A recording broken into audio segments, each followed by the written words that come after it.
श्रीमती प्रियंका गांधी वाड्रा। श्रीमती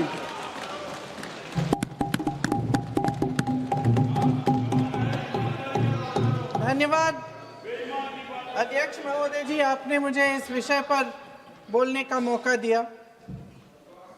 कुछ दिनों पहले हम राम मनोहर लोहिया अस्पताल गए थे। पुलिस लाठीचार्ज में घायल दिल्ली की उस छात्र की स्थिति जानने के लिए जो आईसीयू में अपनी जिंदगी की सबसे बड़ी लड़ाई लड़ रही है। हमसे कुछ ही समय पहले आदरणीय स्वास्थ्य मंत्री जी श्री जेपी नड्डा वहां गए थे और उनसे कुछ समय पहले अन्य नेता भी गए। जब तक हम वहां पहुंचे, उस लड़की की मां नेताओं के आने जाने से गुस्से में थी। सुन लीजिए, सुनिए, किसी की पीड़ा का मजाक नहीं उड़ाते। कोई भी हो, किसी की पीड़ा का मजाक नहीं उड़ाते। आप संसद में बैठे हैं, निशिकांत जी आप बना रहे हो। जब तक हम वहां पहुंचे, उस लड़की की मां नेताओं के आने जाने से गुस्से में थी। किस लिए आए हो? उसने आईसीयू के दरवाजे के बाहर खड़े होकर हमें पूछा। हमारे सामने कांपते हुए हाथ जोड़े कहने लगी कि धन्यवाद आप आए हैं, ठीक है, मगर मुझे किसी से नहीं मिलना, मुझे किसी से बात नहीं करनी। महोदय, उस मां की पीड़ा से उसका पूरा शरीर कांप रहा था, लेकिन उसने दृढ़ आवाज में कहा, सुबह से बड़े बड़े लोग यहां आ रहे हैं, एक के बाद एक वीडियो बना रहे हैं। वह भी आए जिन्होंने मेरी बेटी का ये हाल किया है। किस लिए? उसने हमसे पूछा। किस लिए? मेरी बेटी की बलि तो चढ़ गई है, लेकिन उसे कुछ भी हो जाए तो मैं उसके लिए अपने आप लड़ूंगी। मुझे किसी की मदद नहीं चाहिए, मैं अकेले लड़ लूंगी।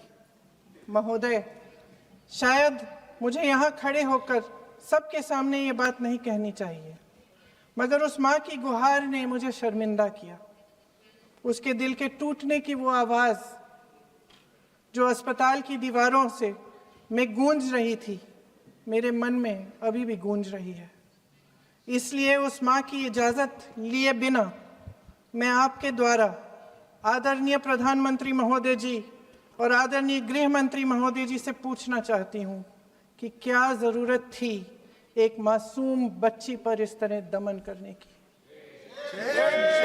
क्या ज़रूरत थी उन छात्रों पर आंसू गैस चलवाने की, उन पर लाठियां बरसाने की, उन पर वाटर कैनन्स चलवाने की? क्या ज़रूरत थी उन नौजवान लड़कियों को जलील करते हुए उनके कपड़े फाड़ने की, उनको बेरहमी से गंदी तरह पिटवाने की? देश के युवाओं पर पैलेट गन्स और AK-47 चलवाने की क्या आवश्यकता थी? क्या वे आतंकवादी थे? क्या आतंकवादी हैं? टेररिस्ट हैं? हाँ, कांग्रेस बोल रही है। हाँ, कांग्रेस बोल रही है। जवाब दीजिए, जवाब दीजिए। कांग्रेस बोल रही है, जवाब मांग रही है, जवाब दीजिए।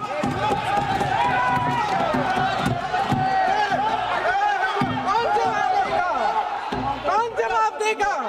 गृह मंत्री जी जवाब देंगे। किसने ऑर्डर दिया? किसने ऑर्डर दिया पैलेट गन्स चलाने के लिए? किसने ऑर्डर दिया? आपके माध्यम से मैं पूछती हूँ अध्यक्ष महोदय, किसने ऑर्डर दिया? प्रधानमंत्री जी ने दिया? गृह मंत्री जी ने दिया? जवाब देंगे? पूरा देश पूछ रहा है, सिर्फ कांग्रेस पार्टी नहीं पूछ रही है, पूरा देश पूछ रहा है।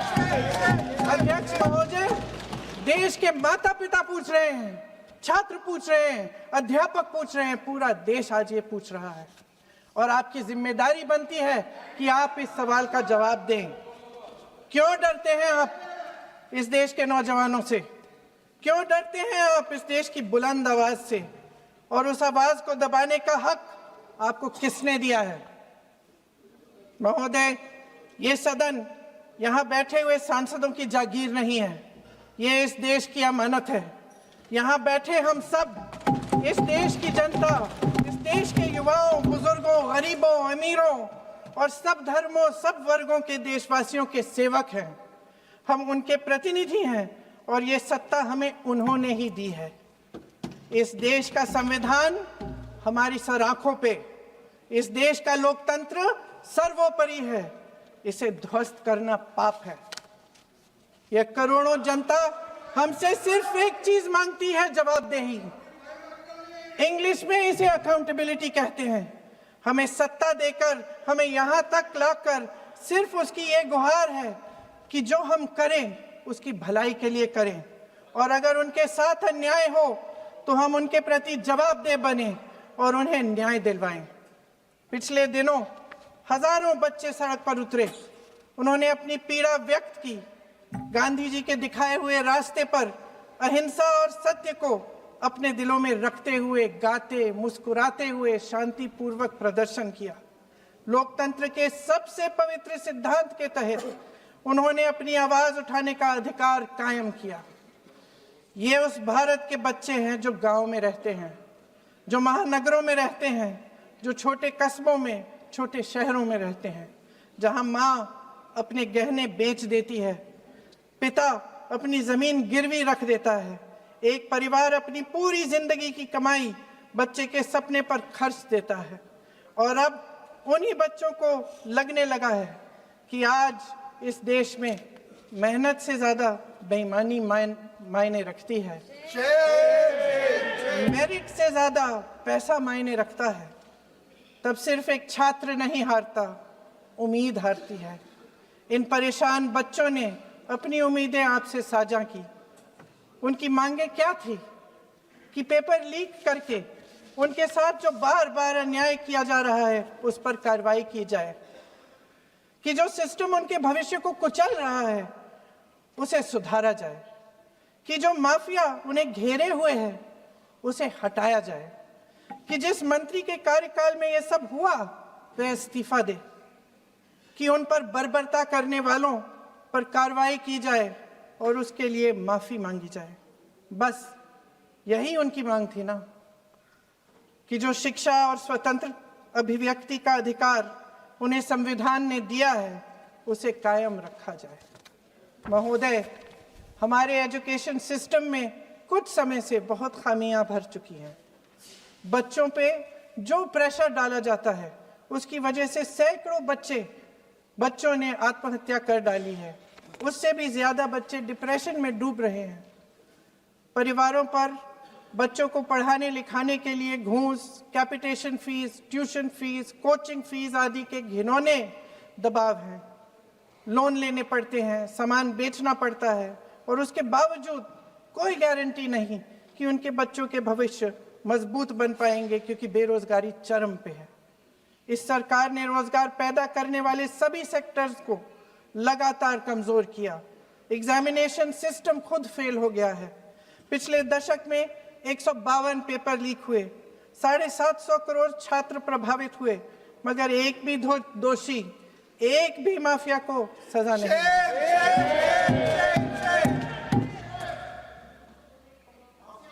हमारे एजुकेशन में आरएसएस के प्रचारकों को भर भर कर उसे खोखला बना दिया है। जबरदस्ती एनटीए बनवाकर सिस्टम का केंद्रीकरण करके उसे और भी उलझा दिया। देश के कुल बजट में, हाँ जी जबरदस्ती, आपने अभी अभी सुना तमिलनाडु के हमारे साथी क्या कह रहे थे। देश के कुल बजट में एजुकेशन बजट की हिस्सेदारी हर साल बढ़ाने की बजाय घटती जा रही है। 1.4 लाख करोड़ रुपया का पूरा बजट एजुकेशन बजट है और 1.32 लाख करोड़ सिर्फ नीट देने वाले 22 लाख बच्चों के परिवारों से हर साल खींचा जाता है। एक और शर्मनाक आंकड़ा भी है। 1.4 लाख करोड़ रुपया हमारा पूरा एजुकेशन बजट और 16 लाख करोड़ रुपए जो मौजूदा सरकार ने बड़े उद्योगपतियों के लोन माफ किए हैं। सोचिए कि इस सरकार की प्राथमिकताएं क्या है। सच ये है अध्यक्ष महोदय कि जिस तरह अस्पताल में उस छात्रा की मां का विश्वास पूरे सिस्टम से हट गया है, उसी तरह देश के युवाओं का भरोसा इस पूरे सिस्टम से टूट चुका है। और जब इस तरह देश के भविष्य हमारे युवा निराश होकर सरकार और सिस्टम से अपना भरोसा हटा देते हैं, तो उस भरोसे को फिर से बनाने के लिए सिस्टम के अंदर से जवाब नहीं ढूंढा जा सकता, उसके दायरे से बाहर निकलना पड़ता है, नए सिरे से ठोस प्रयास करने पड़ते हैं।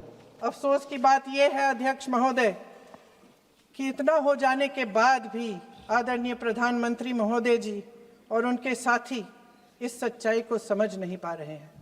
वे अभी भी ये सोच रहे हैं कि पीआर, नैरेटिव चेंज और पालतू मीडिया के सहारे एक बार फिर उनकी नैया पार हो जाएगी। परसों शिक्षा मंत्री जी ने शर्मनाक परिस्थितियों में अपना इस्तीफा दिया और कल यहीं मकर द्वार पर मेरे सत्ता पक्ष के सांसदों ने जिंदाबाद के नारे चिल्लाते हुए उनका संसद में ऐसे स्वागत किया जैसे मानो कोई सुपरस्टार पहुंच गए हैं। विडंबना देखिए महोदय, जब भूतपूर्व शिक्षा मंत्री को मुकुट पहनाया जा रहा था, स्वागत हो रहा था उनका, तब महाराष्ट्र में एक परिवार पेपर लीक पीड़ित अपनी बेटी की आत्महत्या का शोक मना रहा था। आपकी सरकार ने देश के करोड़ों छात्रों को क्या संदेश दिया? आपको किस बात का गौरव है, किस बात का अभिमान है? ये कौन सा अहंकार है? जहां आंखों में शर्म होनी चाहिए, वहां बेशर्मी और स्वागत के नगाड़े बजाए रह रहे हैं। एक तरफ मातम है, दुख है, यहां फूल माला डाल रहे हैं। कोई आप पर कैसे यकीन करे? प्रधानमंत्री महोदय जी ने नया शिक्षा मंत्री चुना, एक ऐसे व्यक्ति को इस पद पर आसीन किया जिस पर अपनी सहमति व्यक्त की, खुशी जताई। देश की करोड़ों लड़कियों को प्रधानमंत्री जी ने इससे क्या संदेश दिया? सर, अखबारों में है, अखबार में नहीं। मेरा कुछ भी बोल के चले जाते हैं क्या? अरे ये तो कैसा क्या है इनके पास? ऐसा ही कोई आरोप लगा दीजिएगा। कोई नियम कानून नहीं है।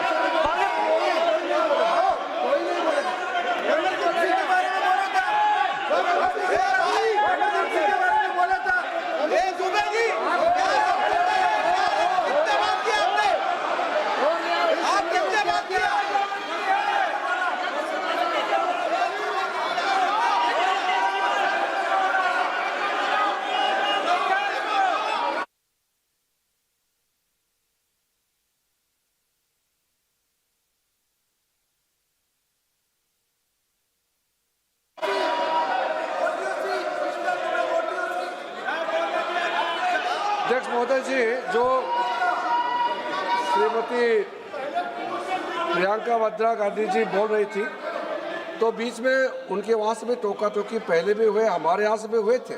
अभी हम लोग तो शांति से सुन रहे हैं, लेकिन जो अभी अभी हमारे वर्तमान नए शिक्षा मंत्री को जो उन्होंने टिप्पणी की, कैरेक्टर असैसिनेशन है एक तरीके से संसद में, और इस तरीके के भाषा हम उम्मीद नहीं करते हैं। मैं इसमें प्रहलाद जोशी जी ने भी खुद कहा है, एक तो उन्होंने प्रियंका जी ने जो गलत बात कही है रिकॉर्ड पे, उसको रिकॉर्ड से हटा दिया जाए। दूसरा इस तरह का भाषा का इस्तेमाल ना करें।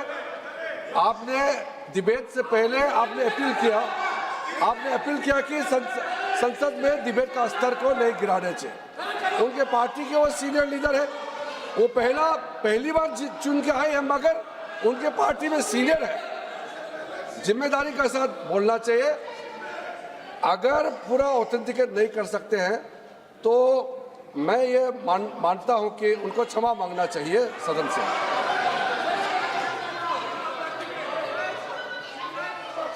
मैं मेरा मत ये है सदन के अंदर, ये सदन सर्वोच्च लोकतांत्रिक संस्था का सदन है, इसका एक एक शब्द हमेशा रिकॉर्ड में रहता है। मैं माननीय सदस्य से आग्रह करूंगा कि बिना तथ्यों के हमें इस तरीके के सदन के पटल पर बात नहीं करनी चाहिए।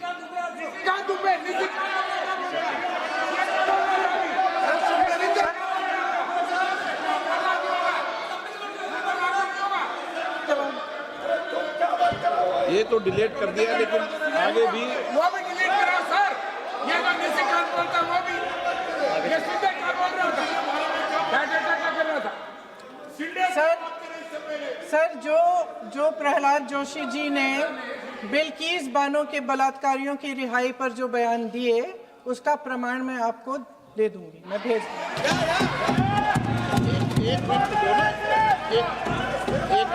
मैं ऑथेंटिकेट करूंगा।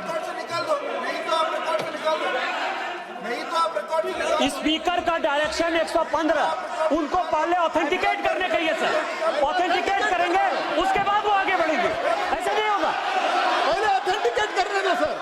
उनको ऑथेंटिकेट करने के लिए कहिए, ऑथेंटिकेट करने कहिए उनको।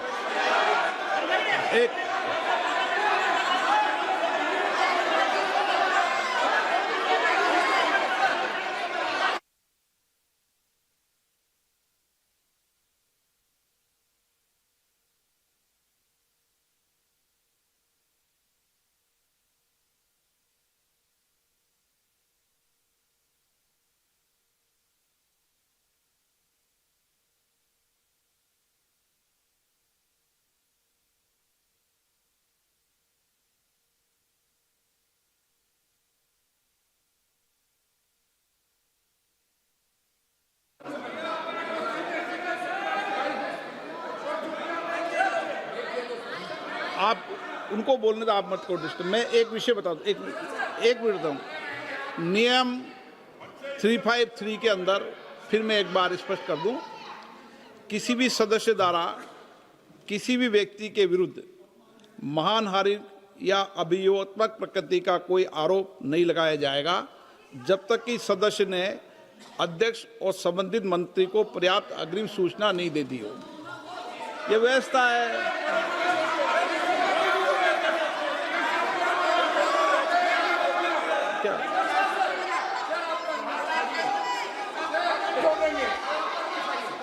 House, ma'am, the same house, Honorable Shrikant Bey told, still that is in the record about Indira Gandhi ji.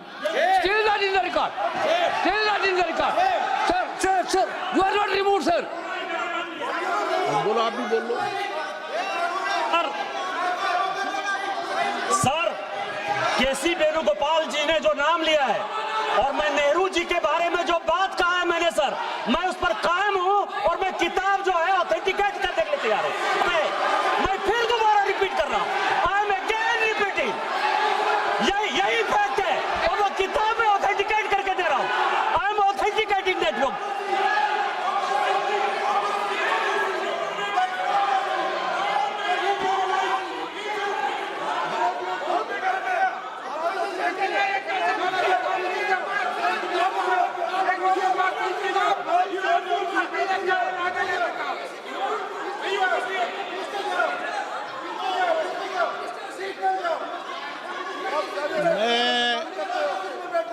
मैं जब आसन पर होता हूं, जो मैं व्यवस्था देता हूं, चाहे सत्ता पक्ष हो या प्रतिपक्ष हो, मैं समान व्यवस्था देता हूं।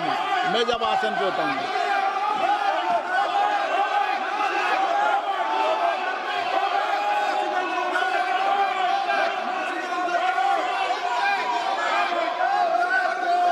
प्लीज बोलने दो। आप उनको बोलने दें, उनको बोलने दें। नो, अरे आप उनको नहीं बोलने देना चाहते? चलिए 114 प्लीज चाहिए। सर प्रियंका जी को ऑथेंटिकेट करना चाहिए और जो मिस इन्फॉर्मेशन कर रहे हैं, नहीं तो मिस इन्फॉर्मेशन के लिए कार्रवाई करना चाहिए सर। ये क्या कुछ भी बोल के चल सकते हैं क्या? और procedure for the minister the correcting the mistake 114 में अगर वो आपने जो रूल का जिक्र किया 353 में, मुझे कोई नोटिस नहीं दिया है, मैं इधर प्रेजेंट हूँ और मैंने ऐसे कैसे बिना ऑथेंटिकेशन बोल सकते हैं मुझे बिना नोटिस दिए हुए? इसलिए मैं इसको खंडन करता हूँ और उसको एक्सपेल करना चाहिए और उनको माफी मांगना चाहिए।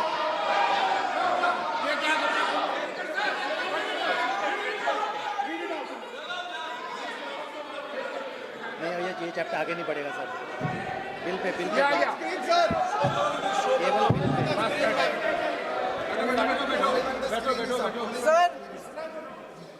Sir here is a newspaper माननीय आर्टिकल। सदस्य, सर पूरा बुक ही लेके आए आपने, बुक ही लेके आ सकता है। Sir written by a respected माननीय journalist. सदस्य, I will authenticate using this, sir. आप माननीय सदस्य प्लीज इसको छोड़ दें।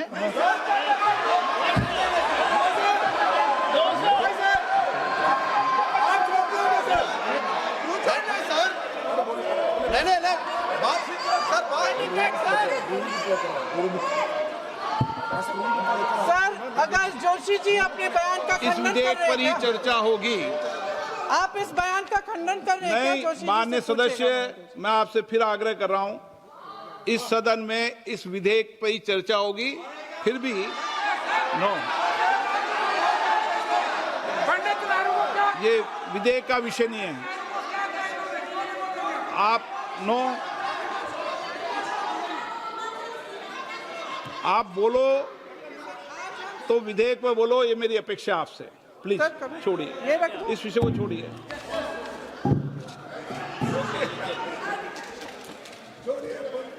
आज हम सदन पटल पर एक ऐसे विधेयक में संशोधन पर डिबेट कर रहे हैं जो 2024 में पारित हो चुका था और इसमें मुख्य संशोधन यही है कि पेपर लीक के अन्य अपराधों के लिए सजा बढ़ाई जाएगी। मगर जब से ये विधेयक पारित हुआ तब से अब तक इस सरकार ने एक भी अपराधी को सजा नहीं दी। आपने देखा है कि कल और परसों से फेस रिकॉग्निशन द्वारा प्रदर्शन करने वाले बच्चों के नाम और पते सार्वजनिक किए जा रहे हैं, मगर यही काम पेपर लीक करने वाले अपराधियों के लिए अभी तक नहीं किया गया। ना इस विधेयक में पेपर लीक रोकने के कोई ठोस कदम है। इससे देश के युवाओं का भरोसा कैसे बनेगा? अध्यक्ष महोदय, आदरणीय प्रधानमंत्री महोदय जी को आपके माध्यम से मैं कहना चाहती हूं कि शायद उन्हें अपने सलाहकार बदलने चाहिए। वे असलियत से एकदम टूट चुके हैं। नई कमेटियां बनाने से काम नहीं चलेगा। उनका अध्यक्ष चाहे कोई भी हो। राधा कृष्ण कमेटी भी व्यवस्था में सुधार लाने के लिए बनी थी। आज तक उसकी एक सिफारिश लागू नहीं हुई है और इस नई कमेटी में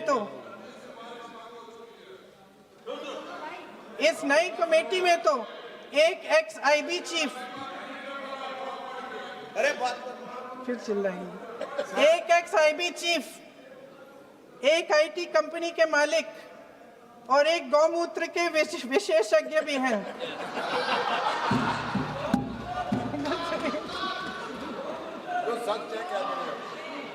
इन्हें शिक्षा के बारे में क्या पता जी? सर सच है। आप आज मेरे से नाराज हो रहे हैं। मन मुस्कुरा लीजिए। उनको आपने भी चुनाव लड़ा।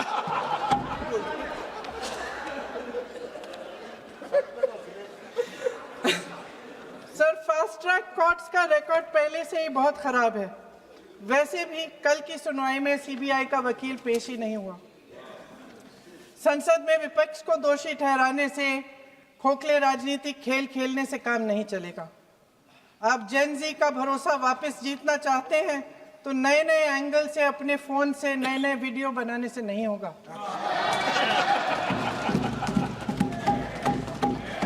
प्रधानमंत्री जी को कैमरे का एंगल नहीं, दिल का एंगल बदलना पड़ेगा।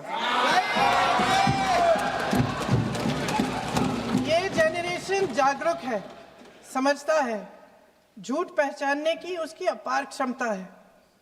इनका दिल और दिमाग जीतने के लिए आपको सच्चाई पर उतरना पड़ेगा।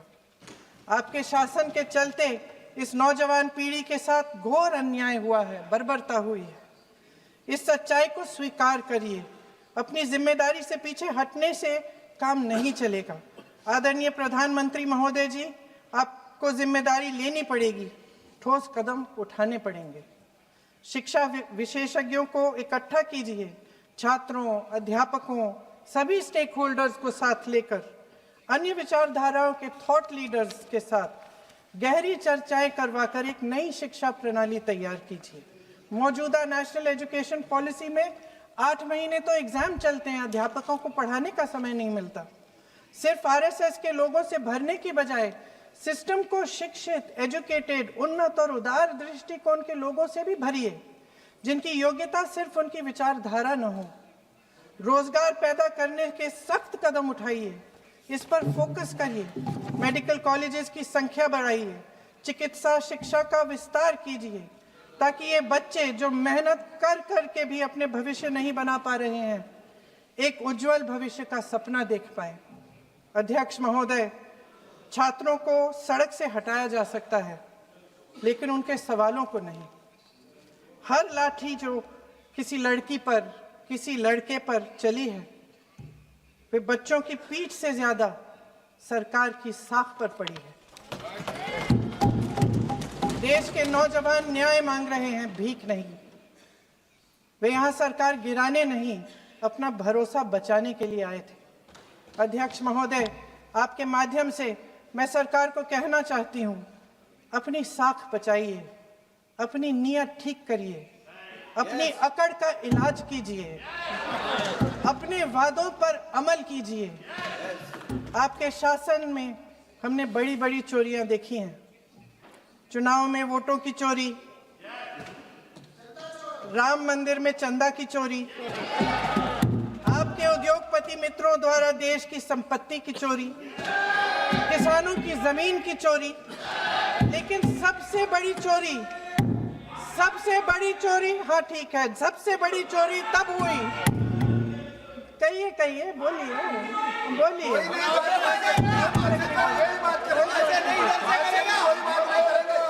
सुन लीजिए, शांति से सुन लीजिए, शांति से सुन लीजिए। आपको मौका मिलेगा, आप जितनी भी चोरियों की बात करना चाहते हैं आप कर लीजिए, अभी मेरा समय है। सबसे बड़ी चोरी तब हुई जब देश के नौजवानों के भविष्य, उनके सपने चुराए गए। भविष्य की चोरी, सपने की चोरी किसी भी चोरी से कहीं बड़ी होती है महोदय। अगर देश का युवा निराश हो जाए, अगर देश का युवा निराश हो गया, उसकी उम्मीद टूट गई, तो सबसे बड़ी हार भारत की हार होगी। और हम कांग्रेस और विपक्ष के लोग जान दे देंगे, मगर भारत की हार नहीं होने देंगे। जय हिंद। सर, अब तो मुस्कुरा लीजिए, भाषण खत्म।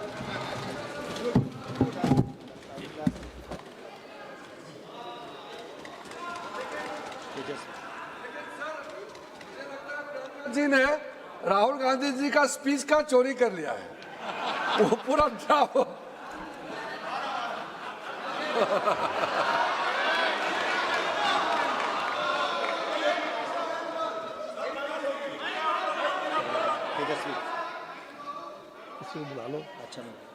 तेजस्वी सूर्या, धन्यवाद स्पीकर सर।